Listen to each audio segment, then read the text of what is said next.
We are a large economy. We are growing at the fastest rate in the world. We are innovative. We have the largest FDI coming into the country. But why is it not seen on the ground?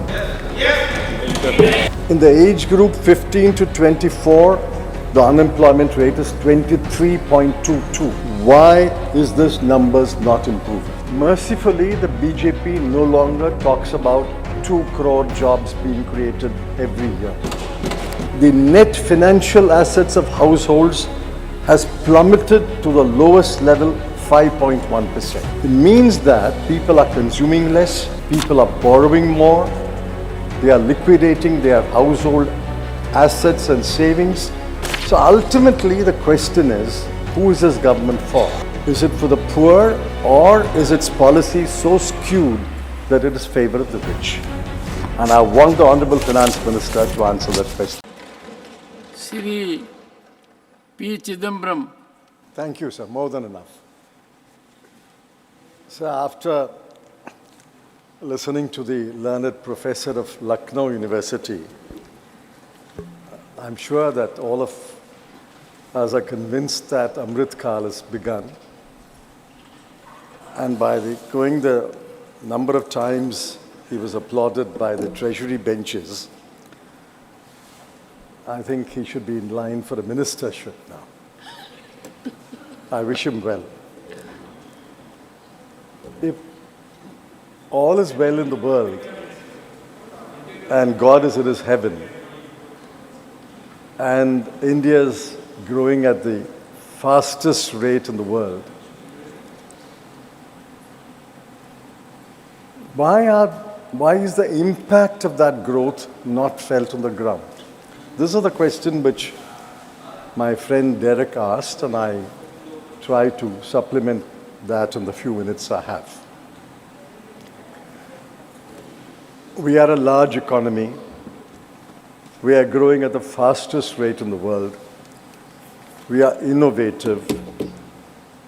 We have the largest FDI coming into the country.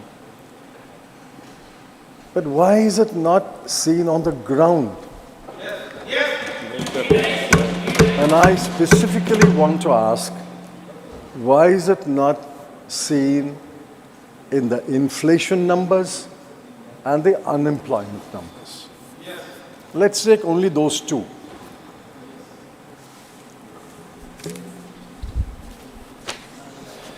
Now, what are the unemployment numbers? And I'm going by official numbers.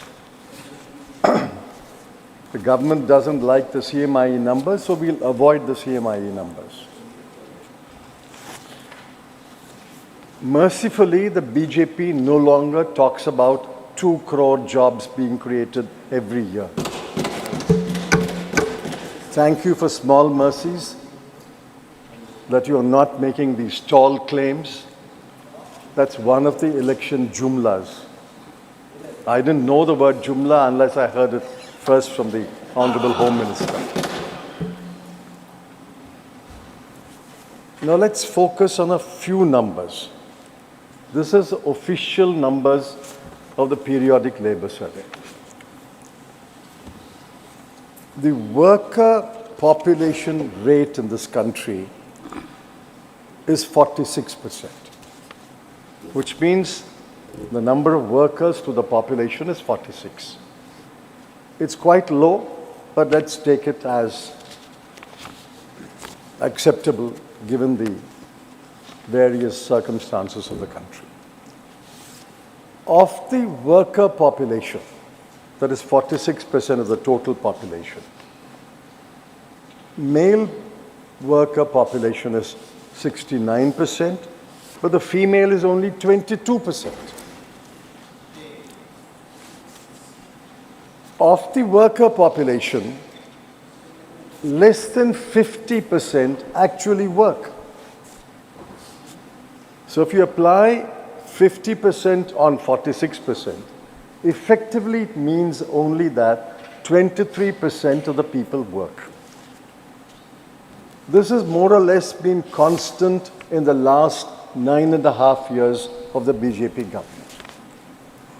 Now, why, I ask, if we have such scintillating growth, why is this numbers not improving? Now, my learned friend Derek O'Brien gave the numbers. In the age group 15 to 24, the unemployment rate is 23.22. Among graduates under the age of 25, the unemployment rate is 42%. Graduates between the year 25 to 29, it is still 23%. Graduates between the years of 30 to 34, it is close to 10%. It's 9.8%. A graduate in this country, and I spoke at a college, I said, I'm not frightening you, but you will graduate here. But unfortunately, 1 out of 4 will be unemployed. And even until the age of 35, 1 out of 10 will be unemployed. Why is this spirited growth, scintillating growth, not turning into jobs? That's the first question I'm asking. And keep in mind, most employment in this country is self-employment, 57%. Regular wage employees has declined from 24% to 21%. Apart from the quantity, the quality of employment is also poor. So I want the government to answer, why is this 10-year splendid period not reflecting in employment figures? The second one is about price rise. And on price rise, yes, inflation has come down in the last couple of months. I'm not disputing that. But please remember that even today, the CPI inflation is above the tolerance limit of 4 to 6% of the RBI. Food and light inflation is 4.3. Fuel and light inflation is 4.3. Food inflation is 9.2. What does the combination of high unemployment and high prices, what does it mean? It means that, and I think Derek hinted at that, it means that there is a cut, the impact will be felt in the cut in domestic consumption, cut in household consumption. The impact is you borrow more. Credit growth is driven in this country, according to the RBI, on personal loans and gold loans. The net financial assets of households has plummeted to the lowest level, 5.1%. What does this mean? It means that people are consuming less, people are borrowing more, they are liquidating their household assets and savings, and the net financial savings has come down to a historical low, a 50-year low of 5.1%. It also shows up elsewhere. It shows up, for example, in matters like child malnutrition. I'll just give you the numbers of child malnutrition, and are shocking numbers. They're shocking numbers of child malnutrition. Today, among children, you will find that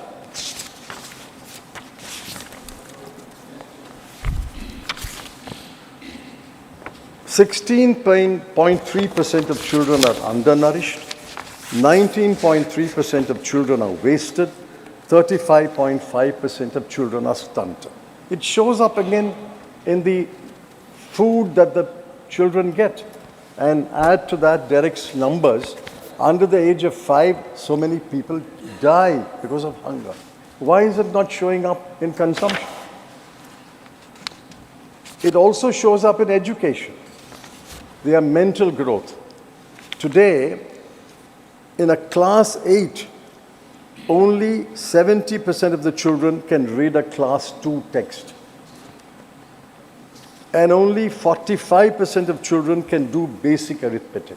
In class 8, you can't do basic arithmetic, you can't read a class 2 text. So ultimately, the question is, who is this government for? Is it for the poor, or is its policy so skewed that it is favor of the rich? The numbers are undisputed. I have not seen a single government spokesman dispute these numbers.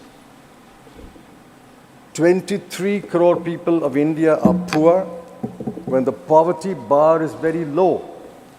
Poverty bar is 1,286 rupees per month per person in urban areas and 1,089 rupees per month per person in rural areas.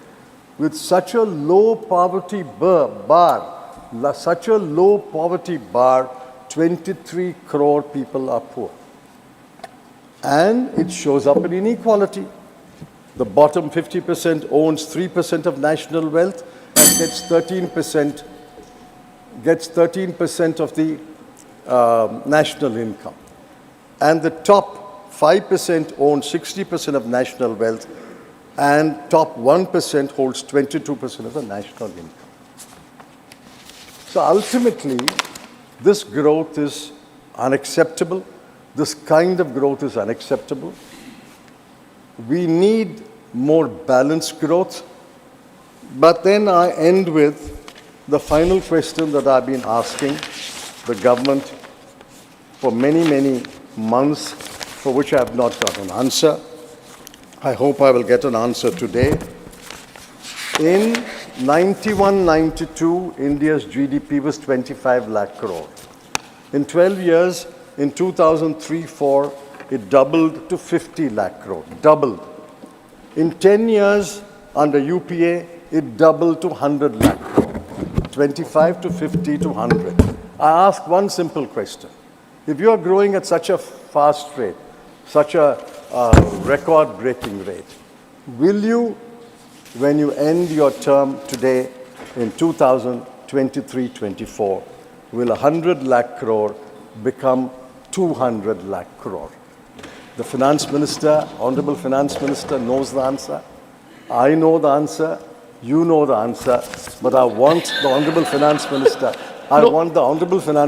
to say the answer is known to the Finance Minister, the former Finance Minister.